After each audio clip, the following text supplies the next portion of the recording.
भगवान श्री हरि की मंगलमयी कृपा के फलस्वरूप श्री धाम अवध में विराजमान होकर श्री रामायण जी की मंगलमयी चर्चा हम सभी लोग श्रवण कर रहे हैं।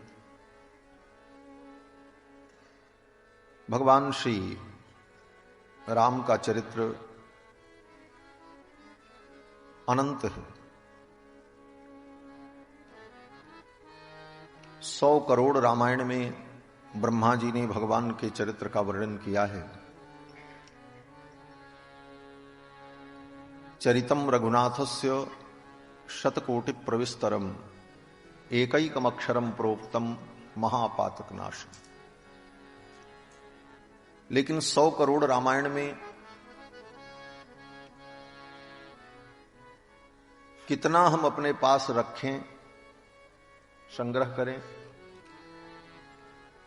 तो गोस्वामी जी महाराज कहते हैं कि 100 करोड़ रामायण से भगवान शंकर ने एक शब्द केवल ग्रहण कर लिया, उसी से सब कुछ प्राप्त हो। रामायण शतकोटि मह लिय महेश जिय जान। 100 करोड़ रामायण में से एक शब्द, 2 अक्षर राम, और ये राम 2 अक्षर महामंत्र है। शास्त्र में 7 करोड़ मंत्र हैं। वेद, पुराण, स्मृति, तंत्र, संहिताएं, सब ग्रंथों में 7 करोड़ मंत्र हैं और हर मंत्रों की अपनी अपनी महिमा है, महत्व है। लेकिन उन महत्वों को सुनकर, महिमा को सुनकर चित्त भ्रमित हो जाता है, क्या करें क्या न करें।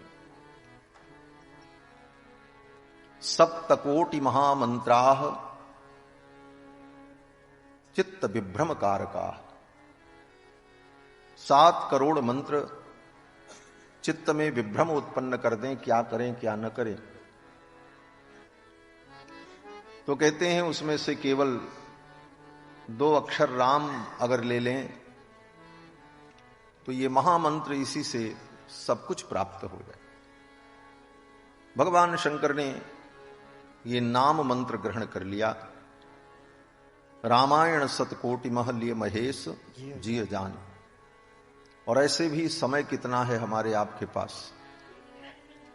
आधी जिंदगी तो बीत गई, आधी से ज्यादा बीत गई। अब समय कहां है? क्या क्या करें, कितना समझें? अल्प तो अवधि जीव तामे बहु सोच पोच। समय बहुत कम है और इतने सोच पोच, इतनी चिंताएं, इतने विचार, इतने तर्क, इतने प्रमाण, क्या निष्कर्ष हम प्राप्त करें? तो कहते हैं कि अल्प तो अवधि जीव तामे बहु सोच पोच, करीबे को बहुत कुछ काह काह कीजिए। पारना पुराणन को वेदों को अंत नहीं, वाणी तो अनंत मन कहां कहां दीजिए। काव्य की कला अनंत छंद को प्रबंध बहु, राग तो रसीली रस कहां कहां पीजिए। सब बातन की एक बात तुलसी बताए जात, जन्म जो सुधारा चाहो राम नाम लीजिए। भगवान का नाम ये महामंत्र है। महामंत्र जोई जपत महेशु, काशी मुकुति हेतु उपदेश। और रामायण के अंत में गोस्वामी जी महाराज भी यही कहते हैं कि भगवान के इस नाम को लेकर, राम नाम का उच्चारण करके कौन ऐसा पापी है जिसका उद्धार नहीं होगा। पाई न केहि गति पतित पावन, राम भज सुनि सठ मना। गणिका अजामिल व्याध गीध गजादि खल तारे घना। आभीर जवन किरात खस स्वपचादि अति अघर उपजे। कही नाम बारक ते पिपावन हो ही राम नमामि ते। पाई न केहि गति पतित पावन, राम भज सुनु सठ मना। पाई न केहि गति पतित पावन,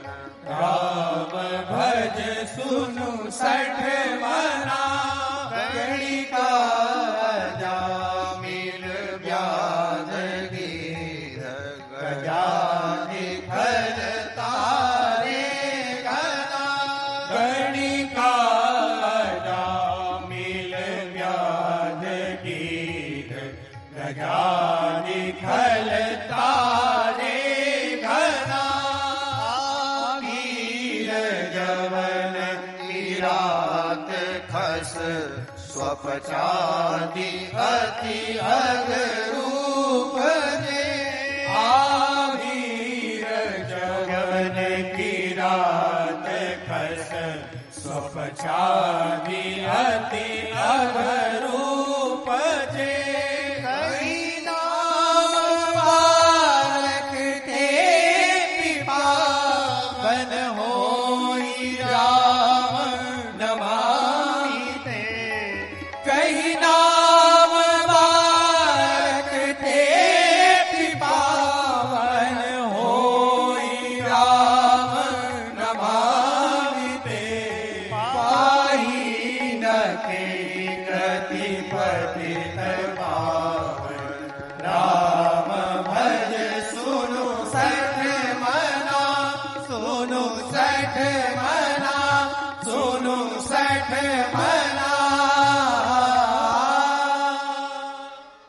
भगवान का भजन करके प्रभु श्री राम की भक्ति से, भगवान नाम उच्चारण से किसको गति की प्राप्ति नहीं हुई?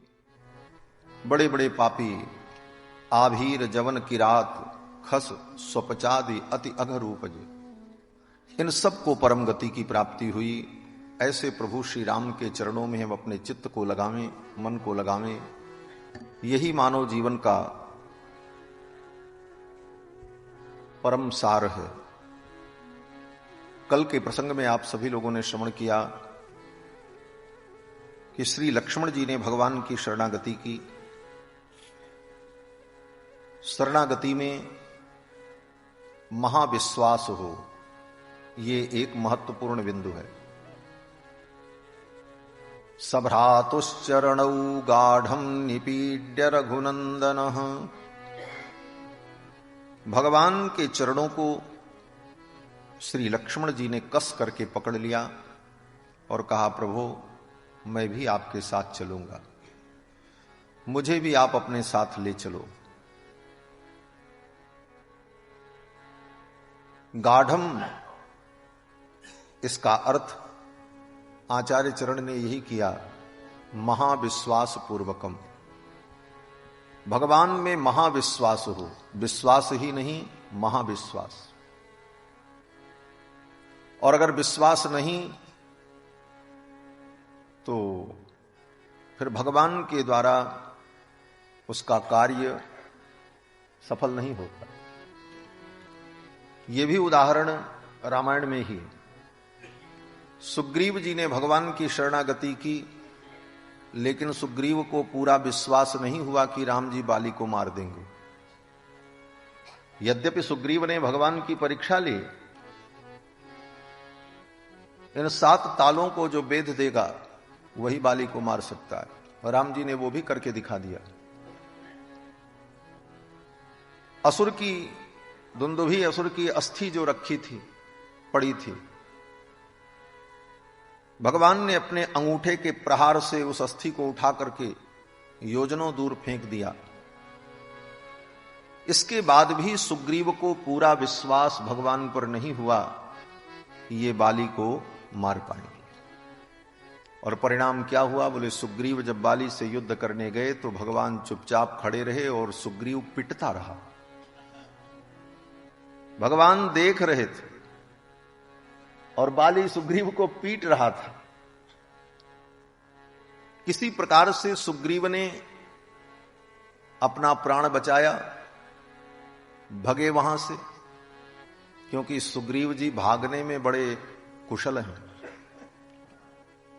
जब भगवान आ रहे थे तो हनुमान जी को भेजा और कहा, जाओ देखो, अगर बाली ने भेजा होगा तो वहीं से इशारा कर देना, हम यहां से भी भाग जाएंगे। पठये बाली होई मन मेला, पठये बाली होई मन मेला, भागो तुरत तजो यसेना, भागो तुरत तजो यसेना, पठये बाली होई मन मेला, पठये बाली होई मन मेला,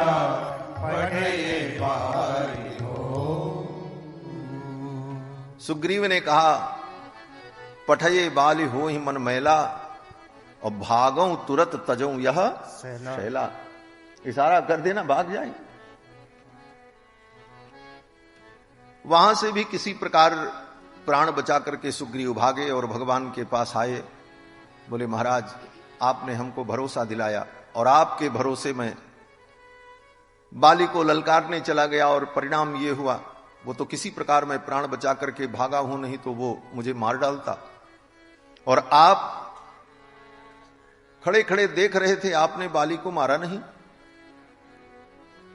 बात सत्य यही थी, भगवान खड़े खड़े देख रहे थे और सुग्रीव पिट रहे थे। अब भगवान कैसे कहें कि तुमको हमारे ऊपर विश्वास नहीं था इसलिए मैंने तुम्हारा काम नहीं किया। भगवान ने कहा, बात ऐसी है कि तुम दोनों मुझे एक जैसे दिखाई पड़ रहे थे, इस कारण से मैंने बाण नहीं चलाया। तुम दोनों एक जैसे दिख रहे थे, इसका मतलब, बोले भगवान का कहने का तात्पर्य था कि बाली को भी मेरे ऊपर भरोसा नहीं है और तुमको भी मेरे ऊपर भरोसा नहीं, दोनों एक ही जैसे, इस कारण से मैंने बाण नहीं चलाया। दोबारा जब लक्ष्मण जी ने भगवान के कहने पर सुग्रीव के गले में गज पुष्पी की माला डाली और लक्ष्मण जी ने माला पहना करके, गज पुष्पी की माला पहनाकर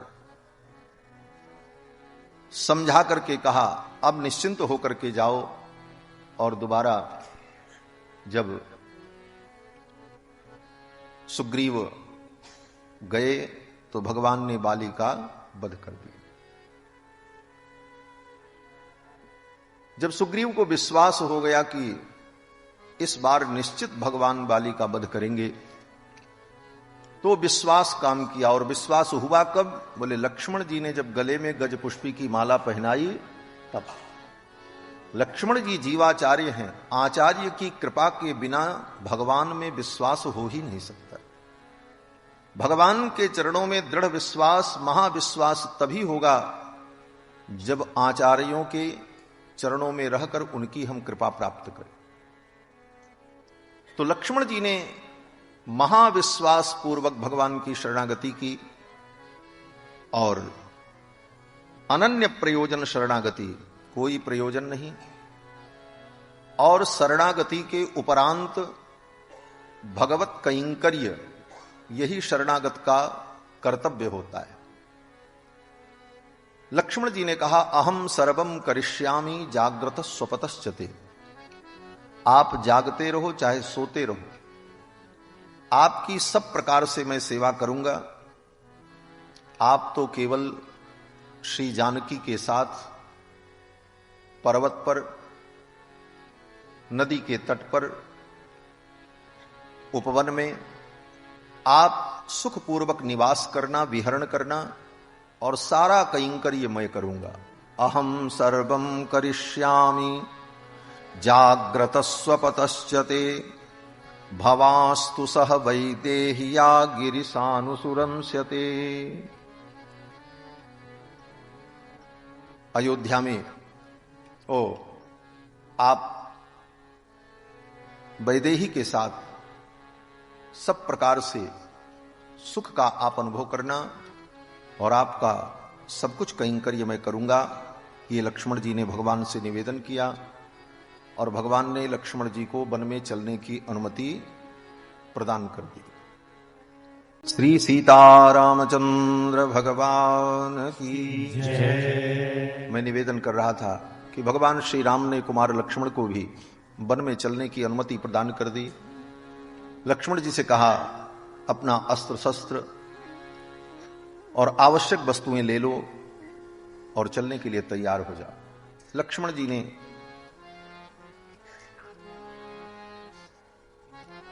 खनित्र और धनुष बाण और कुछ आवश्यक वस्तुएं ले ली और चलने को उद्यत हुए।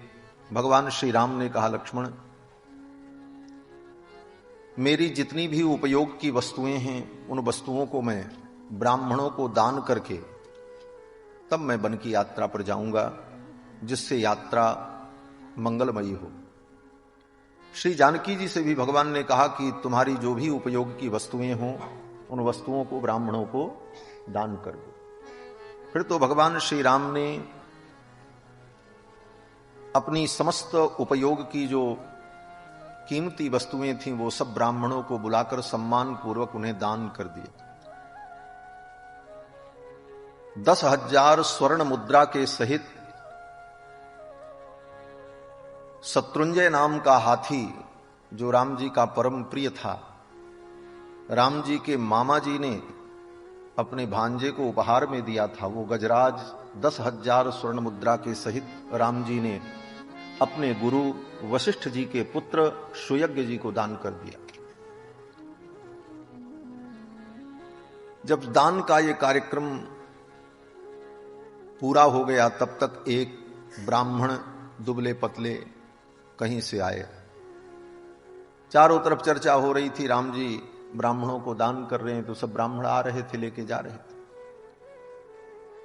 अयोध्या में एक त्रिजट नाम के ब्राह्मण थे, उनका नाम त्रिजट था। गर्ग गोत्र में उत्पन्न थे, त्रिजटो गार्ग्य, उनका नाम त्रिजट था। बड़े विद्वान थे, बड़े तपस्वी थे, लेकिन कभी जीवन में उन्होंने धन का संग्रह नहीं किया। अपने परिवार का भरण पोषण करने के लिए सवेरे से शाम तक जंगल में जाकर कंदमूल फल ढूंढते थे और शाम तक कंदमूल फल ढूंढकर जो कुछ मिल जाए लेकर के आवे तो अपने बच्चों का भरण पोषण करते थे। पहनने के लिए उनके पास वस्त्र भी नहीं था, फटे पुराने वस्त्र थे। दूसरे शब्दों में समझो तो ये रामायण के सुदामा जी, जैसे श्रीमद्भागवत महापुराण में सुदामा जैसे तपस्वी ब्राह्मण पर भगवान ने कृपा की, उसी प्रकार रामायण में ये त्रिजट नाम के ब्राह्मण, इनकी पत्नी ने कहा, रामं दर्शय धर्मज्ञं यदि किंचित अवाप्स्यसि। इनकी पत्नी ने कहा कि कुछ अगर चाहते हो तो राम जी के पास चले जाओ ना। ये दिन भर कुदाल लेकर जंगल में घूम घूम कर कंदमूल फल संग्रह करते दिन बीत जाता है, फिर भी बच्चों का पेट नहीं भरता। राम जी के पास चले जाओ, राम जी ब्राह्मणों को दान कर रहे हैं, कुछ दे देंगे, हमारी विपन्नता दूर हो जाएगी। बार बार पत्नी के कहने पर ये त्रिजट नाम के ब्राह्मण आए। जब आए तब तक राम जी सब कुछ दान कर चुके थे। भगवान ने पूछा, विप्र मैं आपकी क्या सेवा करूं? त्रिजट ने कहा, महाराज हम बड़ी आशा लेकर के आए थे, लेकिन आपने तो सब कुछ दान कर दिया, अब मैं आपसे क्या मांगू? भगवान श्री राम ने कहा, हे विप्र मैंने वस्तु का दान किया है, अपने क्षत्रिय धर्म का दान नहीं किया है। मैं क्षत्रिय हूं। एक क्षत्रिय के द्वार पर एक ब्राह्मण याचना करने आ जाए और मांगने आ जाए, वो खाली हाथ चला जाए? भगवान श्री राम ने कहा, क्या चाहिए? उस त्रिजट ब्राह्मण ने कहा, महाराज मैं बहुत गरीब हूं, निर्धनो बहुपुत्रोस्मि। एक तो मैं निर्धन हूं और हमारी संतानें बहुत हैं, मैं उनका भरण पोषण नहीं कर पाता हूं। निर्धनो बहुपुत्रोस्मि राजपुत्र महाबल, छतवृत्तिर्बने नित्यम प्रत्यवेक्षस्व मामिति। और दिन भर जंगल में भटकता हूं, तब कहीं मेरे परिवार का पोषण होता है। भगवान श्री राम ने कहा, ठीक है। एक डंडा दिया उठा करके राम जी ने और कहा, इस डंडे को पूरी शक्ति लगा करके फेंको उत्तर दिशा की ओर। लोग समझ नहीं पाए कि राम जी क्या विनोद कर रहे। उस ब्राह्मण को दिया और कहा कि इस डंडे को उत्तर दिशा की ओर पूरी शक्ति से आप फेंको।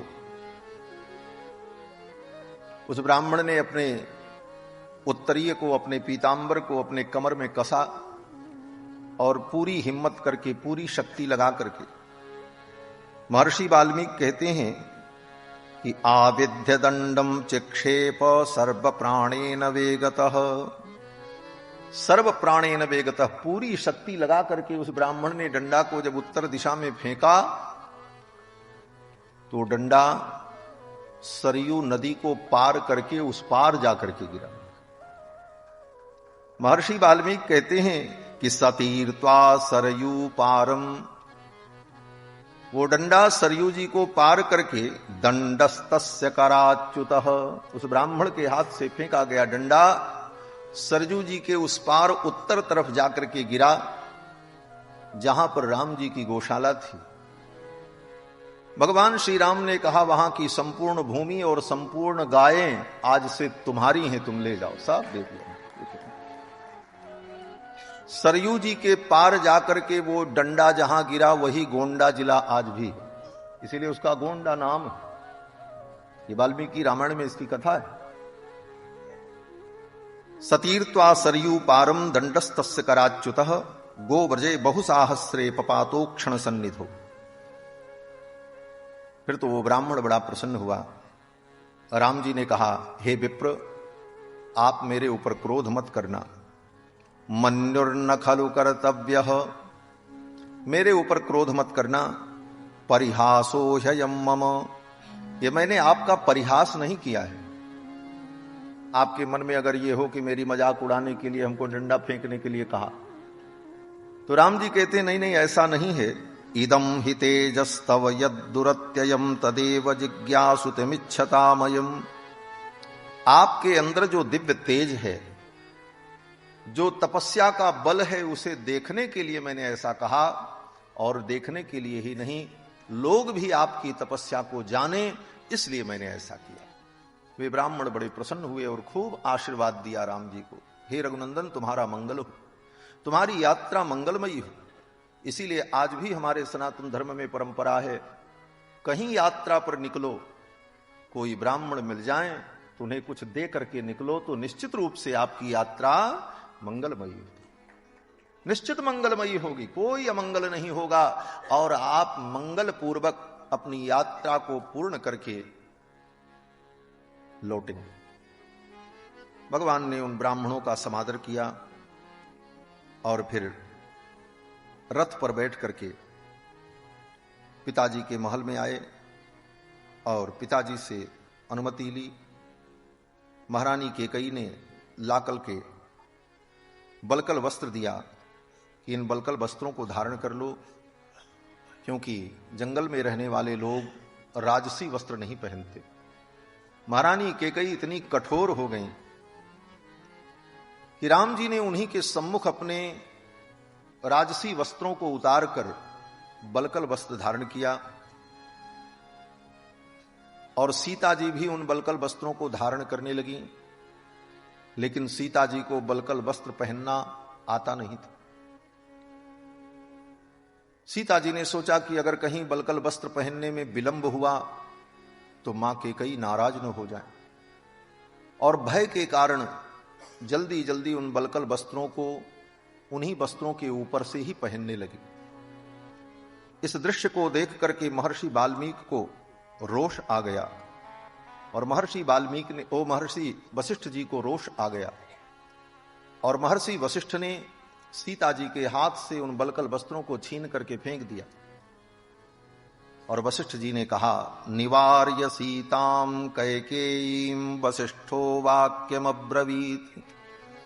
सीता जी के हाथों से उन बलकल वस्त्रों को छीन कर फेंक दिया और महारानी कैकेयी को डांटते हुए महर्षि वशिष्ठ ने कहा, अति प्रवृत्ते दुर्मेधे कैकेयी कुलपांसिनी।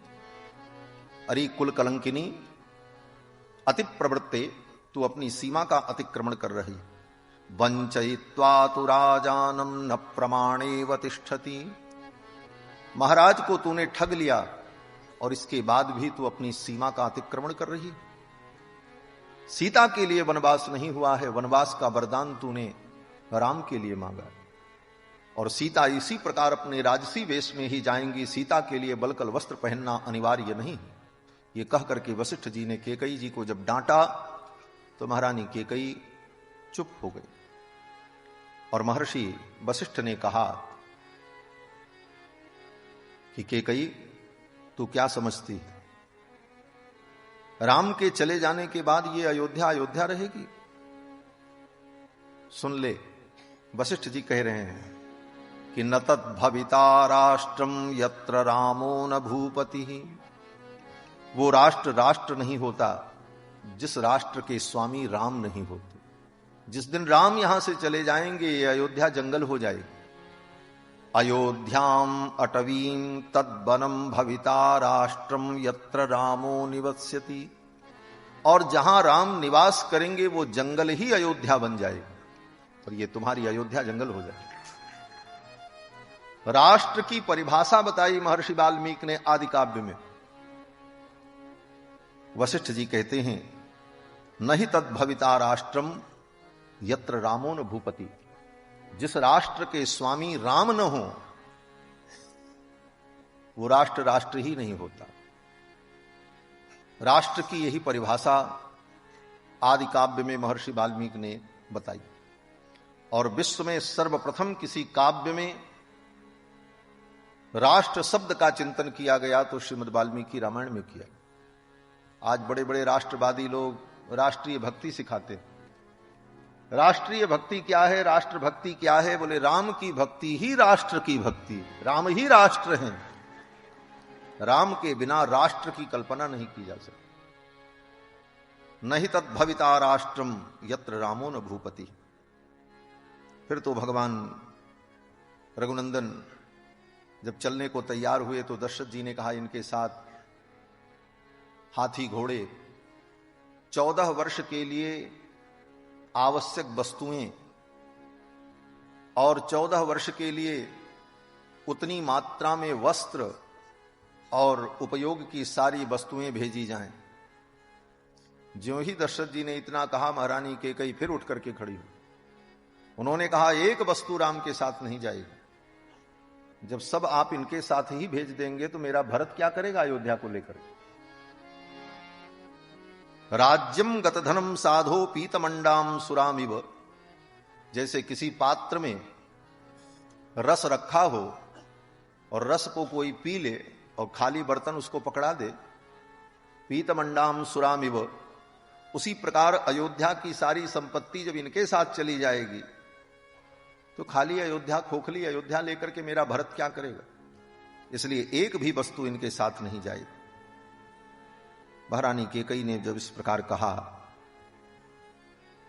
तो महाराज दशरथ चुप हो गए। भगवान श्री राम ने समझाया। भगवान श्री राम ने कहा पिताजी आप क्यों चिंता करते? जब मैं ये राज्य छोड़ करके जा रहा हूं इतना बड़ा, तो मेरे लिए ये वस्त्र और आभूषण और आवश्यक वस्तुओं की क्या आवश्यकता है? ये तो उसी प्रकार से है जैसे एक व्यक्ति था, अपने हाथी को बेच दिया। उसके पास बड़ा कीमती हाथी था। जब हाथी बिक गया और खरीदने वाला जब लेकर के जा रहा था तो बेचने वाले ने कहा साहब हाथी हमने बेचा है, हाथी के गले की जंजीर नहीं बेची है, जंजीर हमको लौटा दो। खरीदने वाले ने कहा जब तुम्हारा करोड़ों का हाथी बिक गया तो इस जंजीर को भी लेकर के तुम क्या करोगे कि हाथी तो जा रहा।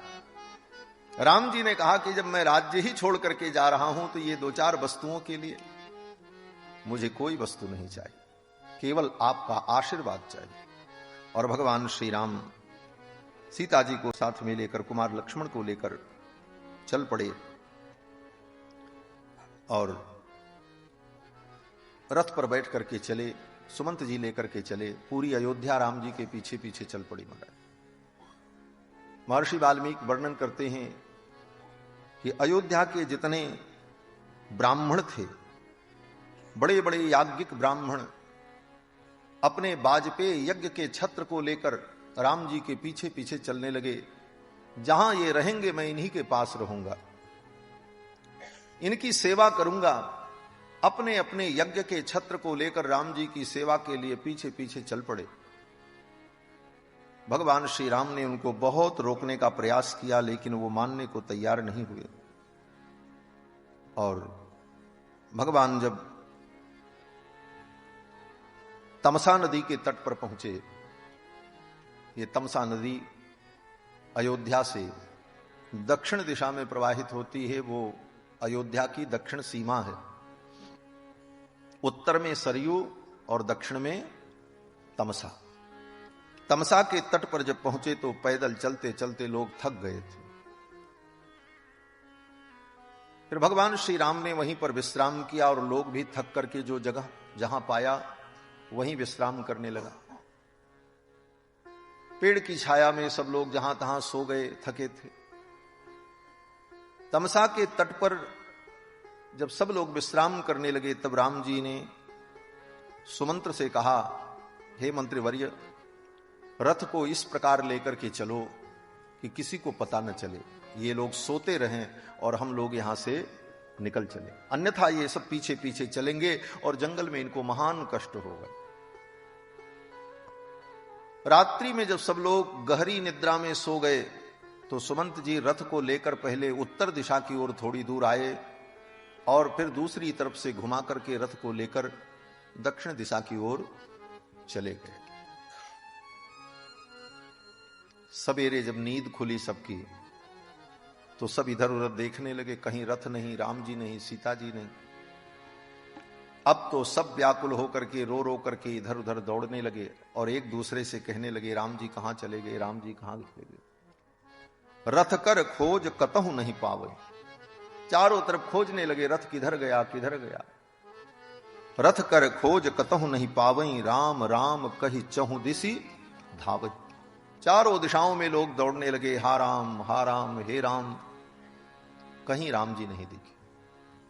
और रोते रोते जब दिन बीत गया तो सायंकाल सब अयोध्या के लिए लौट आए। क्यों बोले, उनकी आशा समाप्त हो गई, अब राम जी नहीं मिलेंगे, चले गए। राम जी के मिलने की जो आशा थी वो गई। आज भी कहते हैं वो स्थान तमसा नदी के तट पर है जहां अयोध्या वासियों की आशा चली गई। आशा गई इसलिए उसका नाम गयास है। आज भी गयासपुर है। गयास का मतलब जहां आशा चली गई, अब राम जी नहीं मिलेंगे। और सब ने आपस में यही कहा कि इस निद्रा ने हमको राम से अलग कर दिया। धिगस्तु खल निद्राम ताम ययापहत चेतसः। धिक्कार है इस निद्रा को कि इस निद्रा ने हमको राम जी से दूर कर दिया। अगर हम सोए न होते तो राम जी हमें छोड़ करके न जाते। और मुझे लगता है कि उसी दिन से संसार में ये कहावत प्रसिद्ध हो गई कि जो सोवत है वो खोवत है, जो सोता है वो खो देता है। अयोध्या वासियों ने सो करके अपने राम जी को खो दिया। और इधर लक्ष्मण जी ने विचार किया कि प्रभु ने सोते हुए अयोध्या वासियों को छोड़ दिया, कहीं जंगल में मैं भी सो गया तो कहीं राम जी हमको भी छोड़ के न चले जाए। इसलिए लक्ष्मण जी ने संकल्प कर लिया कि अब 14 वर्ष तक मैं शयन नहीं करूंगा। जो निद्रा को जीत ले उसको गुड़ाकेश कहते हैं। अर्जुन का एक नाम है गुड़ाकेश, जिसने निद्रा को जीत लिया। लेकिन लक्ष्मण जी कितने बड़े गुड़ाकेश हैं कि 14 वर्ष उन्होंने वन में कभी शयन नहीं किया। क्यों बोले, अगर हम सो गए तो राम जी हमको भी छोड़ के चले जाए। और जब 14 वर्ष राम जी नहीं, लक्ष्मण जी नहीं सोए तो भगवान को बड़ी चिंता हो गई। भगवान को चिंता हो गई कि मेरे लक्ष्मण को कितना श्रम हुआ और वर्षों बीत गए, मेरे लक्ष्मण ने शयन नहीं किया। शयन करने से शरीर को शांति मिलती है और लक्ष्मण शयन करेगा नहीं। तो भगवान ने ऐसी लीला की कि जब लक्ष्मण शक्ति लगी तो राम जी ने अपनी गोद में लक्ष्मण को सुला करके वो सुख दिया और शांति प्रदान की। केवल इसीलिए इतने दिनों तक मेरे लक्ष्मण ने शयन नहीं किया तो मेरी गोद में कम से कम सो ले, इस बहाने मेरे लक्ष्मण को शांति प्राप्त हो गई। भगवान श्री राम चल पड़े, तमसा नदी को पार किया और तमसा को पार करने के बाद आगे वेदश्रुति नाम की नदी को पार किया। वेदश्रुति इस समय उसका नाम बिसुही है। आगे जाने पर एक नदी प्राप्त होती है जिसका नाम वेदश्रुति है रामायण में, और लोक व्यवहार में आज उसको बिसुही नदी कहते हैं। वेदश्रुति को पार किया और वेदश्रुति के बाद गोमती को पार किया, और गोमती को पार करने के बाद स्यंदिका नदी को पार किया। स्यंदिका माने सई नदी जो प्रतापगढ़ में बहती। और स्यंदिका को पार करने के बाद जब भगवान आगे बढ़े, वहां तक अयोध्या जनपद की सीमा है वाल्मीकि रामायण के अनुसार। स्यंदिका नदी के तट तक अयोध्या जनपद की सीमा है उस काल में। सई नदी के तट पर पहुंचकर भगवान रथ से उतर गए, और रथ से उतरकर अयोध्या की ओर मुख करके अयोध्या को प्रणाम करते हुए राम जी ने कहा कि कदाहम पुनरागम्य सरज्वाः पुष्पिते बने। हे अयोध्यापुरी, वो दिन कब आएगा जब मैं पुनः लौट करके आऊंगा, और हे अयोध्या देवी, मैं आपका दर्शन करूंगा और सरयू के पावन तट पर अपने मित्रों के साथ, सखाओं के साथ मैं मृगया करूंगा। मृगयाम पर्यटिष्यामि मात्रा पित्रा च संगतः। वो दिन कब आएगा जब मैं पुनः आकर के अयोध्यापुरी का दर्शन करूंगा। इस अयोध्या से राम जी को इतना प्रेम, और होना भी चाहिए। शास्त्र कहता है जननी और जन्मभूमि परम प्रिय होती। जननी जन्मभूमिश्च स्वर्गादपि गरीयसी। ये श्लोक वर्तमान समय में रामायण में प्राप्त नहीं होता, परंतु राम जी की कथा से जुड़ा हुआ है। लंका विजय के बाद विभीषण जी ने कहा, हे प्रभु, आप लंका में चलें, आपका चरण पड़े और कुछ दिन आप हमें सेवा का अवसर दें। तो 14 वर्ष की अवधि पूरी हो चुकी थी। राम जी ने लक्ष्मण से कहा, लक्ष्मण, अपि स्वर्णमयी लंका न मे लक्ष्मण रोचते। यद्यपि ये लंका स्वर्णमयी है, लेकिन मुझे अच्छी नहीं लग रही। अपि स्वर्णमयी लंका न मे लक्ष्मण रोचते। हमें तो अपनी अयोध्या की याद आ रही है। जननी जन्मभूमिश्च स्वर्गादपि गरीयसी। जननी और जन्मभूमि स्वर्ग से भी ज्यादा सुंदर होती है और महान होती है, इसलिए मैं अपनी जन्मभूमि अयोध्या का दर्शन करना चाहता हूं, मैं लंका का दर्शन नहीं करना चाहता।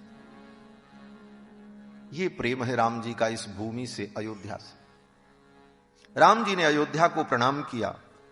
आपृच्छे त्वाम पुरी श्रेष्ठे काकुस्थ परिपालिते। ये राम जी का वचन है। राम जी कहते हैं, हे पुरी श्रेष्ठे, समस्त पुरियों में जितनी पुरियां हैं, द्वारिकापुरी, काशीपुरी, मथुरापुरी, जगन्नाथपुरी, सब पुरियों में श्रेष्ठ अगर कोई प्रथम परिगणित है तो वो अयोध्यापुरी है। स्वयं राम जी कह रहे हैं, आपृच्छे त्वाम पुरी श्रेष्ठे काकुस्थ परिपालिते।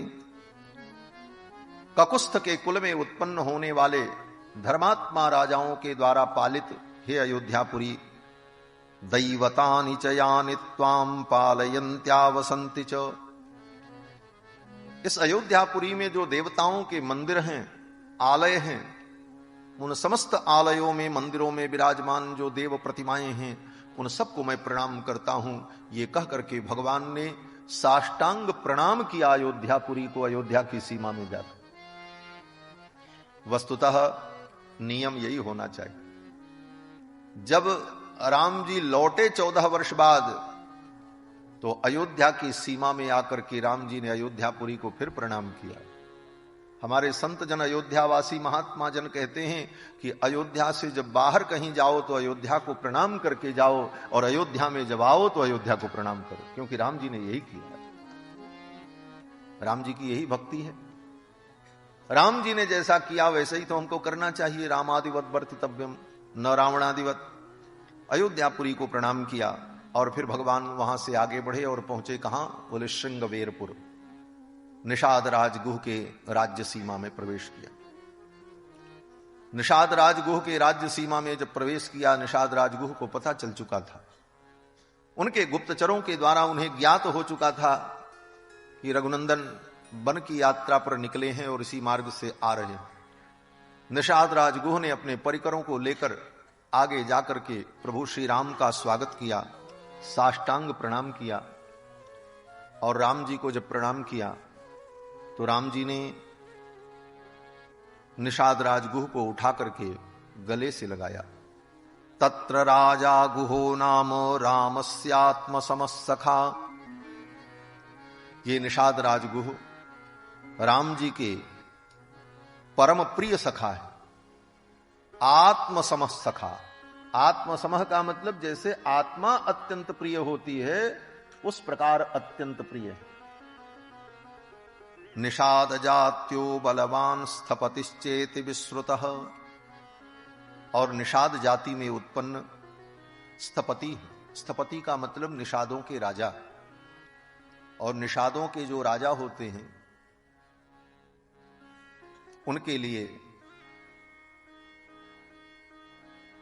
आधान करके गावेधुक चरु के द्वारा यज्ञ करने का अधिकार भी शास्त्र देता है। जो निषादों के राजा होते हैं उनको स्त्रौताधान करके उसमें गावेधुक अन्न के द्वारा यज्ञ करने का अधिकार वेदों ने दे रखा है। निषादस्तपतिम गावेधुकम चरुम निर्वपति। तो वहां पर वेदों में जो कहा निषादस्तपतिम, ये निषाद राज वही है। महर्षि वाल्मीकि कहते हैं निषाद्य जातो बलवान स्थपतिश्चेति विश्रुतः। और ये स्थपति है, बड़े कर्मनिष्ठ हैं, आचार विचार का भी ज्ञान है।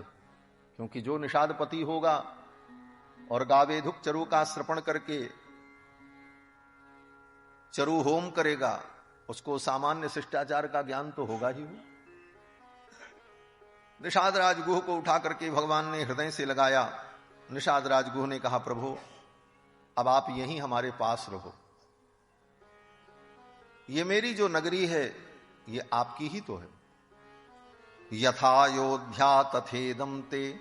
जिस प्रकार अयोध्या आपकी है उसी प्रकार ये श्रृंगवेरपुर भी आपका ही है। यथा अयोध्या तथेदम ते राम किम करवाणी ते। हे रघुनंदन, हे राम, मैं आपकी क्या सेवा करूं, आप तो यहीं रहो और ये मेरा राज्य आपका राज्य है, आपके द्वारा ही तो मुझे प्राप्त है। और श्रृंगवेरपुर का राज्य निषाद राजगुह को भगवान ने ही दिलाया था। निषाद राजगुह की ननिहाल अयोध्या में थी। बचपन में अपने नाना नानी के घर में जब रहते थे निषाद राजगुह, तो बचपन में निषाद राज की मैत्री भगवान से हुई। राम जी के साथ खेलते अयोध्या की गलियों में। जब धीरे धीरे राम जी बड़े हुए, गुरुकुल में पढ़ने जाने लगे, तो निषाद राजगुह को तो गुरुकुल जाना नहीं था, उनके लिए वो विधान नहीं था। निषाद राजगुह ने कहा, रघुनंदन अब आप गुरुकुल में पढ़ करके लौटोगे, फिर आप युवराज बन जाओगे, राजा बन जाओगे, फिर हमारी आपकी ये मैत्री कैसे रहेगी। एक दीनहीन की मित्रता एक राजा से कई दिन चलेगी। ये मित्रता अस्थाई नहीं रह जाएगी। भगवान श्री राम ने कहा, अगर ऐसी बात है मित्र, तो मैं राजा बनने के पहले तुमको राजा बनाऊं। और उसी दिन भगवान श्री रघुनंदन ने महाराज दशरथ से कहा, पिताजी मेरे मित्र निषाद को आप राजा बनाओ, क्योंकि राजा तब मैं बनूंगा जब मेरे मित्र राजा बन जाएंगे। भगवान श्री राम की बात सुनकर के उसी क्षण महाराज दशरथ ने श्रृंगवेरपुर का राज्य निषाद राज को दे दिया, घोषित कर दिया। और ये राम जी ने इस मर्यादा का सदा पालन किया है। राम जी पहले अपने मित्रों को राजा बनाते हैं, तब स्वयं राजा बनते। निषाद राजगुह को पहले राजा बनाया, सुग्रीव को राजा बनाया, विभीषण को राजा बनाया, और जब उनके सारे मित्र राजगद्दी पर विराजमान हो गए तब राम जी राजगद्दी पर बैठे। ये मैत्री है राम जी की। राम जी ने निषाद राजगुह को हृदय से लगाया। निषाद राजगुह ने कहा, प्रभु ये राज्य तो आपका ही। वयम प्रेष्या भवान भरता साधु राज्यम प्रसाधिनः। वयम प्रेष्या, हम आपके प्रेष्य हैं। प्रेष्य माने आज्ञाकारी। भवान भरता, आप मेरे स्वामी हैं। साधु राज्यम प्रसाधिनः, यहीं रह करके आप राज्य का संचालन करें और हम सब आपकी सेवा करेंगे। निषाद राज की इस आत्मीयता को देखकर भगवान बड़े प्रसन्न हुए और निषाद राज को अपने छाती से लगाकर दोनों हाथों से इसे कस लिया। महर्षि वाल्मीकि कहते हैं, भुजाभ्याम साधु वृत्ताभ्याम पीडयन वाक्यम अब्रवीत। भगवान के भुजाओं की विशेषता का वर्णन कर रहे हैं महर्षि वाल्मीकि कि भुजाभ्याम साधु वृत्ताभ्याम, अपनी उन भुजाओं से भगवान ने निषाद राजगुह को गले लगाया। कैसी भुजा? बोले साधु वृत्ताभ्याम, जिन भुजाओं से सदा सत्कर्म ही होता है, ऐसी भुजाओं से भगवान ने निषाद राज को पकड़ करके गले से लगा। भुजाभ्याम साधु वृत्ताभ्याम पीडयन वाक्यम अब्रवीत। और भगवान ने कहा, मित्र तुम्हारा भाव आदरणीय है, परंतु मैं यहां नहीं रुकूंगा, क्योंकि अयोध्या यहां से सन्निकट है। लोगों को पता चलेगा तो लोगों का यहां आना जाना शुरू हो जाएगा, और लोगों का आना जाना यहां शुरू हो जाएगा तो यहां भी वन प्रांत में अशांति उत्पन्न हो जाएगी। इसलिए मुझे आगे जाना है। मैं केवल एक रात्रि यहां विश्राम करूंगा। एक रात्रि भगवान निषाद राजगुह के यहां विश्राम करते हैं। दूसरे दिन प्रातः काल भगवान चलने को तैयार हुए। भगवान ने निषाद राजगुह से कहा, मित्र अब यहां से गंगा पार करके हमें आगे जाना है, हमारे लिए नाव की व्यवस्था करें। और सुमंत्र जी को समझा करके भगवान ने कहा, आप अयोध्या चले जाओ, जाकर के पिताजी को आप कहना 14 वर्ष की अवधि पूर्ण होने पर मैं अतिशीघ्र लौट करके आऊंगा और पिताजी के चरणों में मैं प्रणाम करूंगा। ये सब पिताजी को आप बताना और आप अब यहां से रथ लेकर अयोध्या चले जाए। सुमंत्र जी को समझाकर भगवान ने अयोध्या के लिए विदा कर दिया।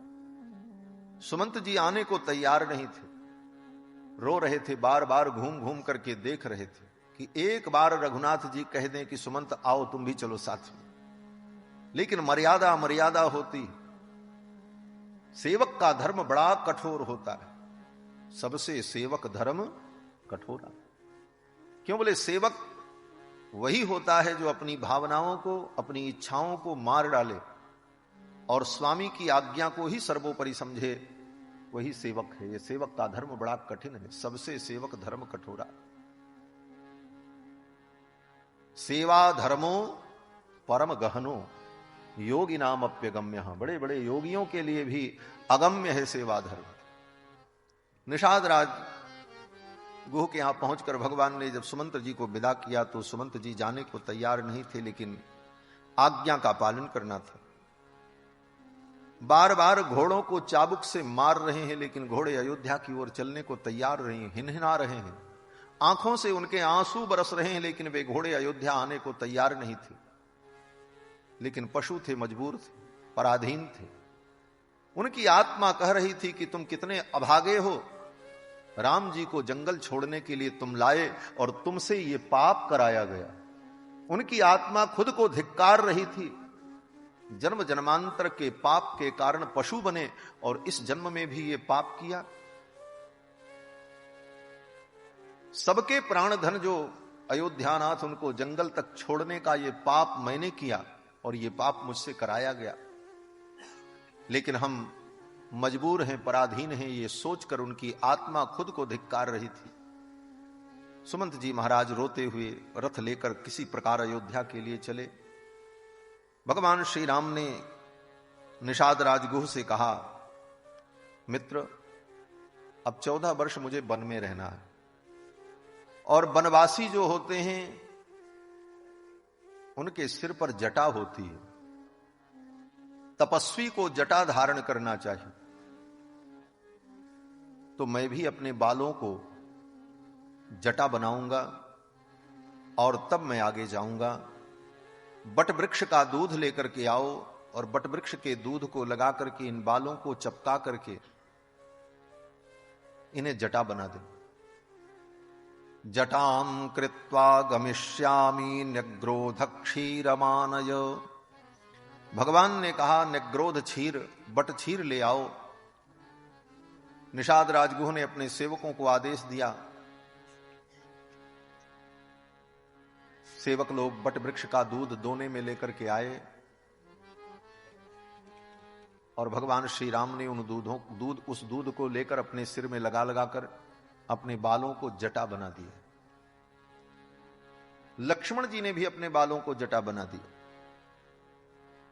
इस दृश्य को देखकर निषाद राजगुह के आंखों में आंसू आ गए। इतने सुंदर बाल और उनको जटा बना दी। भगवान के केश कितने सुंदर हैं। महर्षि वाल्मीकि कहते हैं, सुकेशम सुकेशम ताम्रमूर्धजा। जब शूर्पणखा आई है तो वहां पर शूर्पणखा ने जब कहा कि आप मुझसे विवाह कर लो, तो महर्षि वाल्मीकि ने विचार किया कि चलो शूर्पणखा विवाह का प्रस्ताव कर रही है तो देखें दोनों में कितनी समानता है। विवाह तो तभी होता है जब वर-वधू में समानता हो। यहां तो कोई समानता ही नहीं है दूर दूर तक। तो उस प्रसंग में महर्षि वाल्मीकि कहते हैं कि राम जी जो हैं उनके केश बड़े सुंदर हैं, सुकेशम।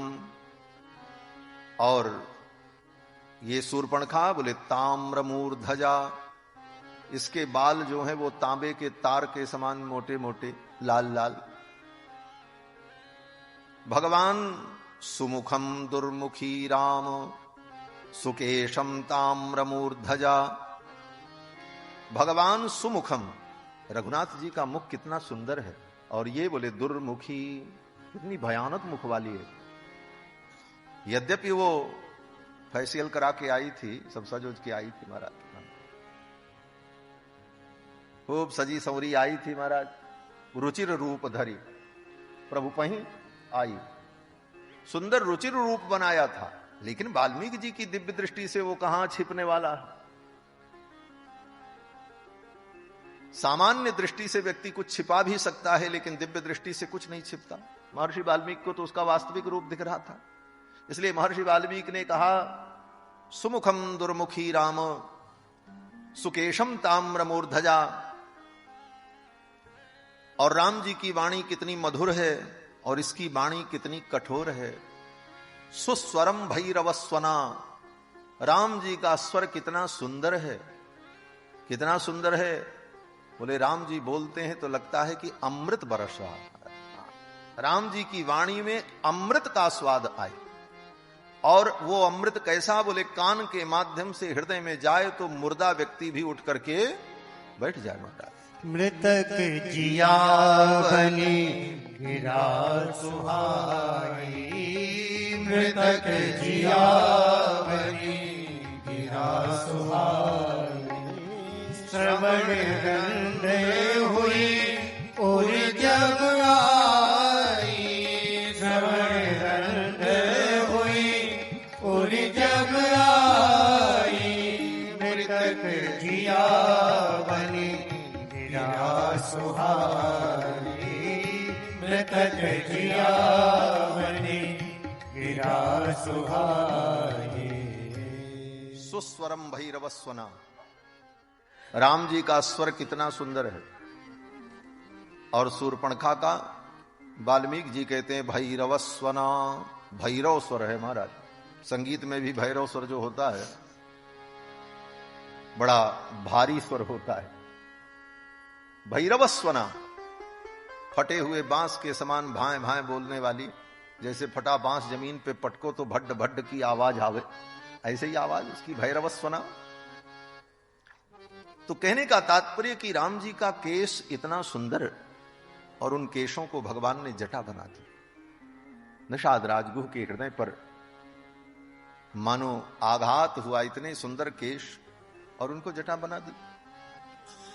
महर्षि वाल्मीकि जब जब भगवान के केशों का वर्णन करते हैं तो कहते हैं काक पक्षधर श्रीमान, काक पक्षधर श्रीमान। भगवान के जो केश हैं कैसे, बोले काक पक्ष, कौए के पंख के समान चमकते हुए। कौआ का पंख देखो कितना चमकता है, लगता है कि जैसे कोई तेल मालिश किया हो, शाइनिंग कितनी रहती। और एक के ऊपर एक सजे हुए, बिखरे हुए नहीं, ऐसे सुंदर केश राम जी के। और उन केशों को राम जी ने जब जटा बनाया तो निषाद राजगुह को बड़ी पीड़ा हुई। फिर तो निषाद राजगुह से कहा नाव की व्यवस्था करो, मुझे पार जाना है। श्रीमद् वाल्मीकि रामायण के अनुसार तो निषाद राजगुह ने अपने सेवक को बुला करके कहा प्रभु श्री राम को गंगा पार करो। सेवक आया नाव लेकर के और श्री राम लक्ष्मण जानकी को विराजमान करके वो सेवक नाव में बैठा कर गंगा पार करता है। राम जी जब नाव में बैठे तो उन्होंने मंत्र का जप किया। नाव की यात्रा हो और घोड़े से यात्रा करनी हो, हाथी पर बैठ करके चलना हो, तो शास्त्र कहता है आचमन करके, प्राणायाम करके तब यात्रा प्रारंभ करनी चाहिए।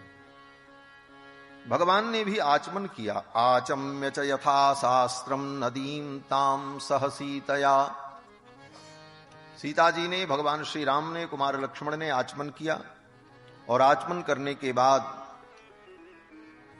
ब्रह्मवत् छत्रवच्चैव जजापहितमात्मनः। शुक्ल यजुर्वेद के 21वें अध्याय की 6वीं कंडिका जो है, नावम सूत्रामणा नाम, इस मंत्र को पढ़कर, इसका जप करके तब राम जी नाव में बैठे। ये शास्त्र मर्यादा है। राम जी ने उस मंत्र का जप किया, दैवी नामम सूत्रामणा नाम, इस मंत्र का जप करके तब नाव में बैठे और वो सेवक नाविक राम जी को लेकर के पार जाता है। ये कथा महर्षि वाल्मीकि ने लिखी। गोस्वामी तुलसीदास जी ने इस प्रसंग को बड़े भावपूर्ण ढंग से प्रस्तुत किया कि भगवान ने केवट से नाव मांगी तो केवट नाव लेकर के आने को तैयार नहीं हुआ। मांगी नाव न केवट आना, कहे तुम्हार मरम में जाना। मांगी नाव न केवट आना, मांगी नाव न केवट आना, कहे तुम्हार मरम में जाना, कहे तुम्हार मरम में जाना। चरण कमल रज कहूँ सब कहीं, चरण कमल रज कहूँ सब कहीं। मानुष करन मूर कछु अहि, मानुष करन मूर कछु अहि। छुअत सिला भई नारी सुहाई, छुअत सिला भई नारी सुहाई। पाहन तेन काट कठिनाई, पाहन तेन काट कठिनाई। करन्यु मुनि घरनी हुई जाई, करन्यु मुनि घरनी हुई जाई। पाट परई मोहि नाव उड़ाई, पाट परई मोहि नाव उड़ाई। यही प्रतिपालौ सब परिवारो, यही प्रतिपालौ सब परिवारो। नहीं जानो कछु और कबारो, नहीं जानो कछु और कबारो। जो प्रभु पार अवश्य गाजहु, जो प्रभु पार अवश्य गाजहु। मोहि पद पदुम पखारन कहु,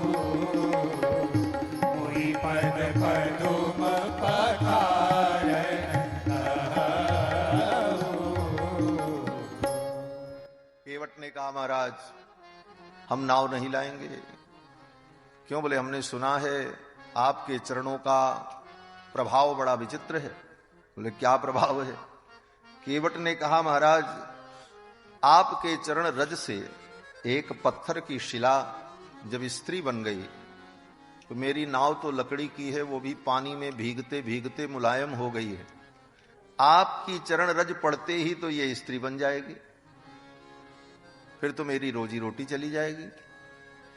और एक स्त्री जो पहले से है उसका तो मैं गुजारा कर नहीं पा रहा हूं, इस दूसरी को कहां रखूंगा, यह भी समस्या हो जाए।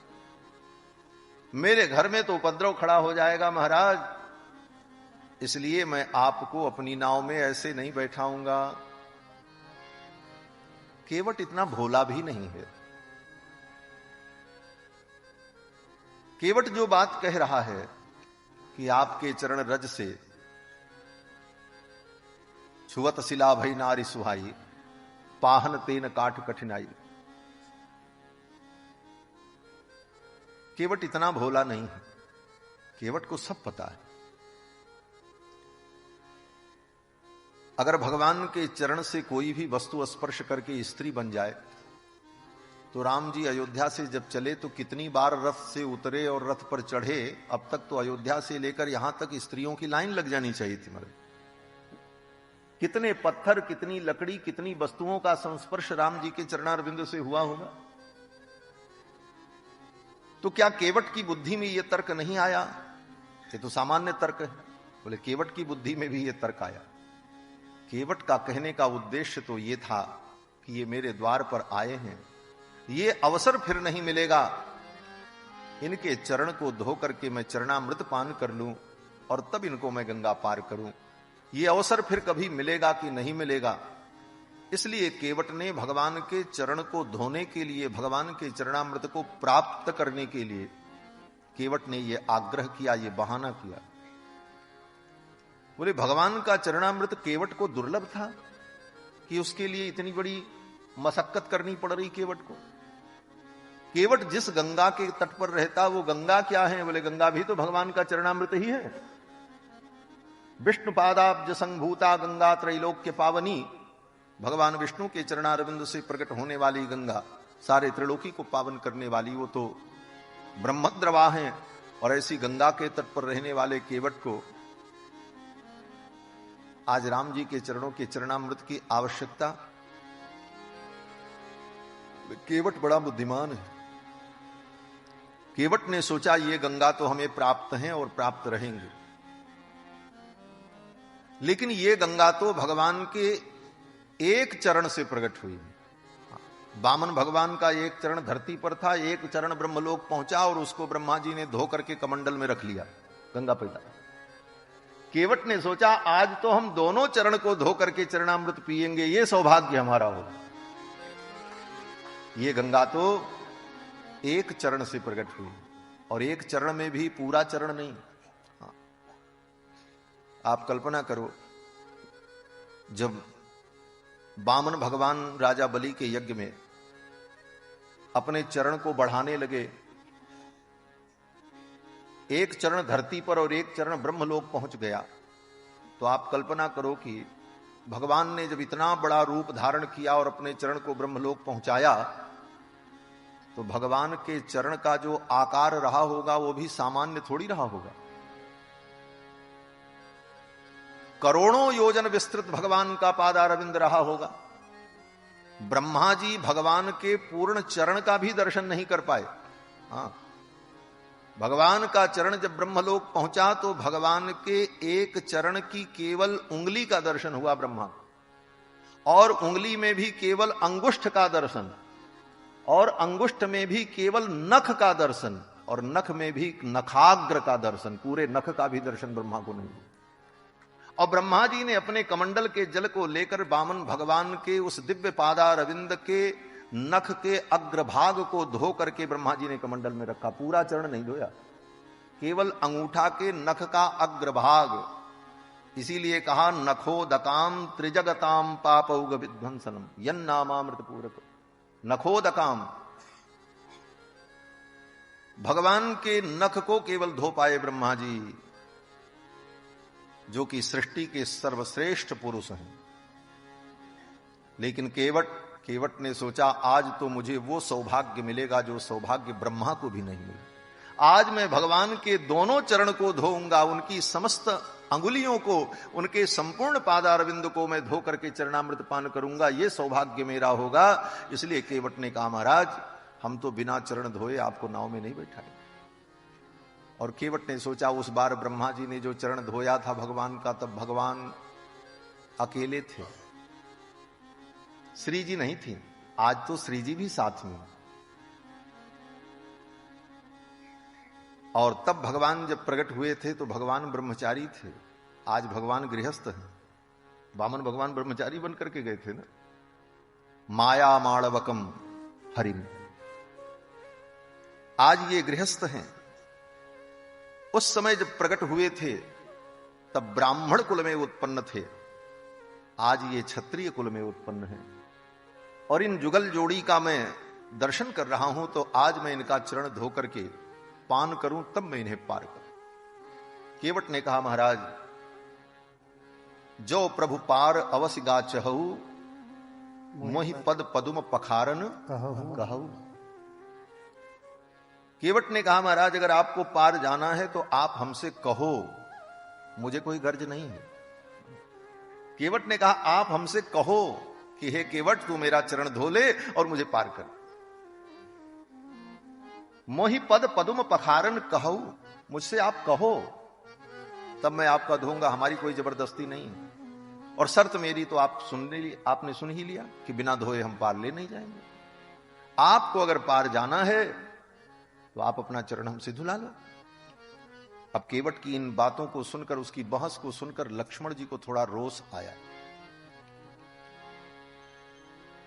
केवट ने कहा महाराज बिना चरण धोए हम आपको पार नहीं करेंगे।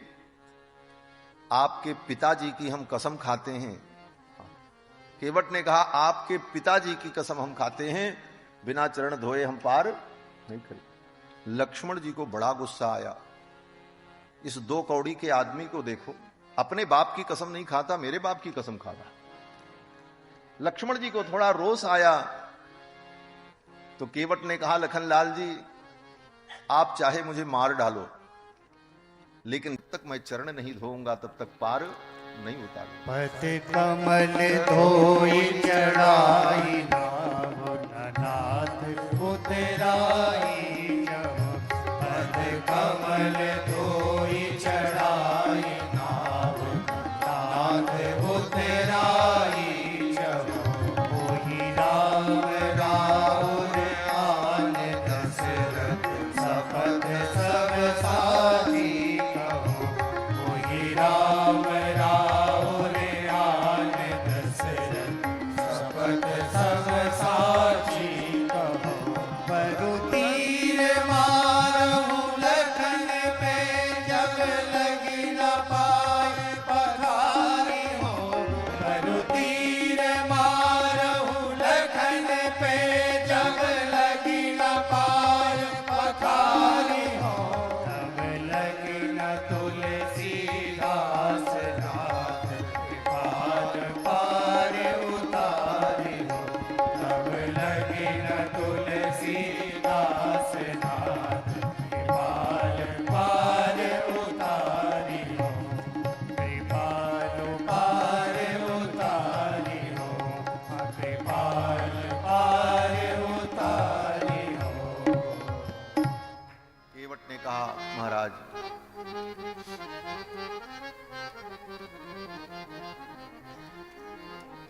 बरु लखन मारहु तीर जब लग्न पांव पखारी हूं, तब लग्न तुलसीदास नाथ कृपाल पारो उतारी। केवट के इस हठ को देखकर भगवान ने कहा भैया विलंब मत करो, जल्दी करो, जो तुम्हें करना है करो, मुझे पार जाना है।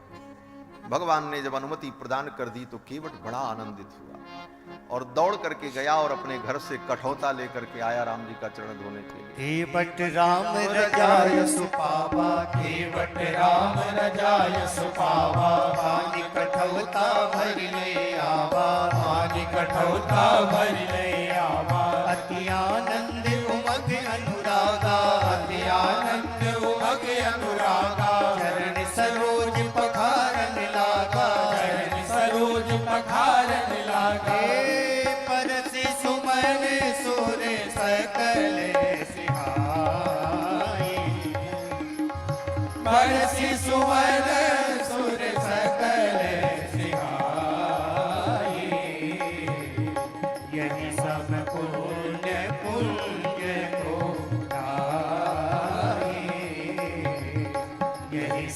पुण्य पुंज को नाही। श्री सीतारामचंद्र भगवान की जय। सीताराम।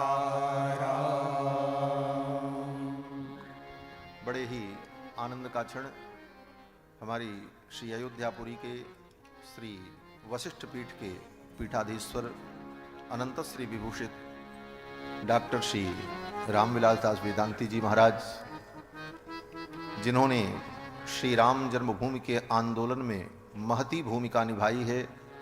हम लोग बाल्यावस्था में पूज्य महाराज श्री का भाषण सुनने के लिए लालायित रहा करते और पूज्य महाराज श्री के भाषण से जो लोगों के अंदर ऊर्जा उत्पन्न होती थी और जो उत्साह उत्पन्न होता था वो आप लोग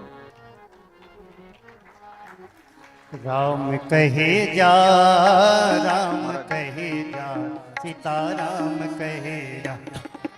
राम कहे जा, राम कहे जा, सीताराम कहे जा। राम कहे जा, राम कहे जा, सीताराम कहे जा। राम कहे जा, राम कहे जा, सीताराम कहे जा। राम कहे जा, सीताराम कहे जा। राम कहे जा, सीताराम कहे जा। राम कहे जा, सीताराम कहे जा। राम कहे जा, सीताराम कहे जा। सीताराम कहे जा, सीताराम कहे जा। राधे श्याम कहे जा, राधे श्याम कहे जा। राम कहे जा, राम कहे जा, सीताराम कहे जा। राम कहे जा, राम कहे जा, सीताराम कहे जा। राम कहे जा, राम कहे जा, सीताराम कहे जा। राम कहे जा, राम कहे जा, सीताराम कहे जा। सीताराम कहे जा, सीताराम कहे जा। राधे श्याम कहे जा, राधे श्याम कहे जा। राजा राम कहे जा, राजा राम कहे जा। श्री सीतारामचंद्र भगवान की जय। जय जय सीताराम। पूज्य महाराज श्री ने बड़ी कृपा की। श्री राम जन्मभूमि के आंदोलन में बड़ी बड़ी सभाओं को जब आप संबोधित करते, उस समय लोगों के अंदर जो जोश उत्पन्न होता आपकी वाणी के द्वारा, आज भी वो सारे दृश्य इन नेत्रों के सामने नर्तन करने लगते हैं जब स्मरण होता है। तो पूज्य महाराज श्री ने बड़ी कृपा की और पधारे। पूज्य महाराज श्री का भी आशीर्वचन हम सभी लोग श्रवण करेंगे। थोड़ी सी बात कह करके फिर महाराज से हम निवेदन करेंगे कि उनका आशीर्वचन हम सभी लोगों को प्राप्त हो। श्री सीतारामचंद्र भगवान की जय। केवट के मंगलमय प्रसंग की हम सभी लोग चर्चा कर रहे थे। केवट ने भगवान की अनुमति पाकर जाकर कठौता लेकर के आया और प्रभु श्री राम के चरण को धोने लगा। केवट राम रजायस पावा, पान कठौता भरी ले। अति आनंद उमगी अनुरागा, चरण सरोज पखारन लागा। भगवान के चरण कमल को धोने लगा। देवता लोग पुष्प की वर्षा करने लगे। आज इसके समान सौभाग्यशाली कोई, ये तो ब्रह्मा से भी ज्यादा सौभाग्यशाली हो। क्यों? बोले ब्रह्मा जी को भगवान के एक चरण को धोने का सौभाग्य मिला, इसको तो भगवान के दोनों चरणों को धोने का सौभाग्य। आज गंगा के तट पर एक नवीन गंगा का प्रादुर्भाव हो रहा। गंगा के तट पर दूसरी गंगा प्रकट हो रही है और दोनों में अंतर क्या है? बोले वो गंगा भगवान के एक चरणों से प्रकट हुई, ये गंगा भगवान के दोनों चरणों से प्रकट हुई। वो गंगा सबके लिए प्रकट हुई, ये गंगा तो मात्र केवट के लिए प्रकट हो रही है। केवट की व्यक्तिगत गंगा। दूसरी विशेषता बोले वो गंगा सृष्टि के सर्वश्रेष्ठ पुरुष ब्रह्मा के पवित्र कमंडल में प्रकट हुई, और ये गंगा बोले केवट के कठौते में प्रकट हो रही हैं, जिस कठौते में उसके बेटे ने बच्चे ने दाल भात भी खाया होगा। केवट है कोई श्रोतस्मार्द का पंडित तो है नहीं। उस कठौते में आज गंगा का प्रादुर्भाव हो रहा है, और चरण धो करके केवट ने चरणामृत पान किया। पग पखार जलपान करी आप सहित परिवार, पितरक पार कर प्रभु पुनि गयो मुदित लय पार। पहले अपने पुरखों का उद्धार किया। सच पूछो, वो गंगा तो सगर के पुत्रों का उद्धार करने के लिए आई, और ये गंगा केवट के पुरखों का उद्धार करने के लिए। इसीलिए गोस्वामी जी ने कहा, पितर पार करी प्रभु पुनि गयो मुदित लय पार। केवट ने भगवान का चरण धोया। फिर चरण धोने के बाद केवट ने सोचा, चरण का स्पर्श तो मिल गया, इनके स्त्रीअंग का स्पर्श कैसे मिले? तो केवट ने कहा, महाराज चरण धोने के बाद अगर आप चरण फिर जमीन में रख देंगे तो फिर धूल लग जाएगी, और समस्या धूल से ही है। और भीगे चरण में तो तुरंत धूल लगेगी, चिपक जाएगी। और फिर मेरे नाव में आप बैठेंगे तो हमारी नाव कहीं उड़ गई, तब तो फिर सब गड़बड़ हो जाएगा। तो केवट ने कहा, भगवान ने कहा, केवट तो मैं क्या करूं, तुम ही कोई उपाय बताओ। केवट ने कहा, महाराज एक उपाय है, आपका चरण धोने के बाद हम आपको गोद में उठा लें और ले चल के नाव में बैठा लें। आपका चरण भूमि पे पड़े ही ना, समस्या का समाधान। कहते हैं केवट ने भगवान को गोद में उठाया और ले जाकर के नाव में बैठा दिया। कथा में भाव का ही तो महत्व है। जिस भाव से, जिस दृष्टि से आप चिंतन करें, लेकिन साथ साथ शास्त्र की मर्यादा और सिद्धांत का संरक्षण बना रहे। भाव के नाम पर सिद्धांत और शास्त्र का अनादर न होने पाए, यही कथा की मर्यादा है। इसीलिए गोस्वामी जी महाराज कहते हैं, जे गावहीं यह चरित सम्हारे ते यही ताल चतुर रखवारे। जो इसको संभाल के गाए, और संभाल करके कौन गाएगा? बोले जो वैष्णव होगा वही संभाल के गाए। वैष्णव का मतलब भगवान का परम भक्त जो होगा, क्योंकि जिसका धन होता है वही उसका संरक्षण भी करता है। दूसरे के धन को तो लोग लुटा देते हैं, नष्ट कर देते हैं। अपना धन बोले बहुत संभाल करके रखता है। तो ये भगवान की कथा जो है, ये वैष्णवों का धन है। श्री वैष्णवानाम धनम, ये वैष्णवों का धन है। श्रीमद् भागवतम पुराण तिलकम यद वैष्णवानाम धनम, ये वैष्णवों की संपत्ति है, भगवान के भक्तों की संपत्ति है। और जो वैष्णव होगा, जो भागवत होगा, वही इसे संभाल करके गाएगा। जे गावहीं यह चरित सम्हारे ते यही ताल चतुर रखवारे। केवट ने भगवान को नाव में बैठाया और गंगा पार करता है। गंगा पार जाने के बाद भगवान जब उतर ठाड़ी भय सुरसरी रेता, सी राम गुह लखन समेता। किसी संत का भाव है कि ये केवट कौन है जो इतना सौभाग्यशाली है। और इस प्रसंग को गोस्वामी जी ने बड़े विस्तार से वर्णन किया। तो संत जन कहते हैं कि गंगा के तट पर जो अक्षय बट है प्रयाग में, वो अक्षय बट जो है वही केवट के रूप में प्रकट हुआ। क्यों? बोले वो अक्षय बट जो है वो प्रलय काल में भी नष्ट नहीं होता। और मार्कंडेय जी को अपनी प्रलय लीला दिखाने के लिए भगवान जब बाल मुकुंद बनकर अक्षय बट के पत्तों के बीच में अपने अंगूठे को मुख में रख करके पी रहे थे, करारविंदेन पदारविंदम मुखारविंदे विनिवेशयंतम बटस्य पत्रस्य पुटे शयानम बालम मुकुंदम मनसा स्मरामि। भगवान अपने चरणामृत को जब पी रहे थे मुख में अंगूठा रखकर, बट वृक्ष ने सोचा ये भगवान के चरणामृत में क्या विशेषता है कि भगवान स्वयं अपना अंगूठा पी रहे हैं। किसी भक्त ने कहा कि भगवान ने सोचा कि हमसे ज्यादा तो हमारे चरणामृत में शक्ति है, हम अपने चरणामृत पुत्र के सामने स्वयं अपनी प्रतिज्ञा छोड़ देते हैं। प्रतिज्ञाम जहियन सन स्वपद तटिनी सूनु समरे। गंगा पुत्र भीष्म के सामने भगवान ने अपनी प्रतिज्ञा छोड़ दी। भगवान ने कहा मेरे चरणामृत में इतनी शक्ति है तो जरा एक बार मैं भी पी करके देखूं कि मेरे चरणामृत में कितनी शक्ति। किसी ने कहा अपना चरणामृत खुद पिए तो दुनिया क्या कहेगी। भगवान ने कहा दुनिया ही खत्म कर देंगे, कोई देखने वाला नहीं रहेगा, प्रलय कर दिया। अरे बोले उसके बाद भी मार्कंडे जैसे लोग देख लेंगे। बोले तो फिर हम बालक बन जाएंगे। बालक कुछ भी करे उसमें कोई दोष नहीं होता। बाल दोष गुण गणहि न साधु, वो साधु है, हम बालक बन जाएंगे। बालक अपना अंगूठा पिए तो इसमें कोई दोष नहीं। और फिर भगवान बालक बन करके अपने अंगूठे को स्वयं पीने लगे। करार अविंदे न पदार अविंदम मुखार अविंदे विनवेशयंतम। हमारे पूज्य स्वामी जी महाराज कहा करते थे कि प्रलय काल में अनंत अनंत जीव,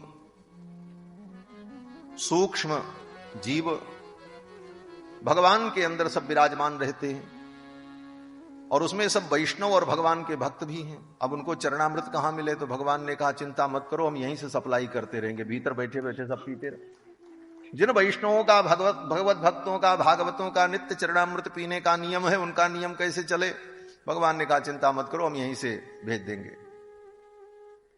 इस दृश्य को देखकर उस बट वृक्ष के मन में लालसा हुई, मैं भगवान का चरणामृत पाऊं, ये चरणामृत मुझे कैसे मिले। मन में कामना की। भगवान ने कहा ठीक है, समय आएगा, मैं यहीं गंगा के तट पर आऊंगा और तुम केवट बनकर मेरे चरणामृत का पान करना। तो महात्मा ये भी कहते थे केवट का अर्थ क्या हुआ। बोले कम जलम, संस्कृत में एकाक्षरी कोश में जल को कम कहा जाता। कम जलम, जल का एक नाम है कम, और जल जिसमें रहे जिस पात्र में, इसीलिए उस पात्र को कमंडलू कहा जाता। कम जलम मंडयति, जल जिसमें मंडित हो इसीलिए उसको कमंडलू कहा जाता। तो कम जलम, तस्मिन जले के सप्तमी विभक्ति, उस प्रलय के जल में, प्रलय काल के उस जल में जो बट सुरक्षित रहा, वो बट कौन है। बोले केवट, वही केवट। और वो केवट के रूप में प्रकट हुआ और भगवान ने उसकी मनोरथ को पूर्ण किया, ऐसा संत जन कहते हैं। संतों का भाव है। भगवान वहां से उतरकर गंगा पार करके भरद्वाज मुनि के आश्रम में जाते हैं और भरद्वाज मुनि ने भगवान का बड़ा भव्य स्वागत किया और भगवान वहां रुकते हैं और फिर वहां से आगे भगवान चित्रकूट पधारेंगे। आगे की चर्चा हम करें, उसके पूर्व परम श्रद्धेय अनंत श्री विभूषित श्री वशिष्ठ पीठाधीश्वर पूर्व सांसद डॉक्टर श्री रामविलास दास वेदांती जी महाराज के चरणों में मैं निवेदन करूंगा कि अपने आशीर्वचन के द्वारा हम सभी लोगों को अनुग्रहित करें। पूज्य महाराज श्री सीतारामचंद्र भगवान की जय, श्री हनुमान जी महाराज की जय। जय जय सीताराम।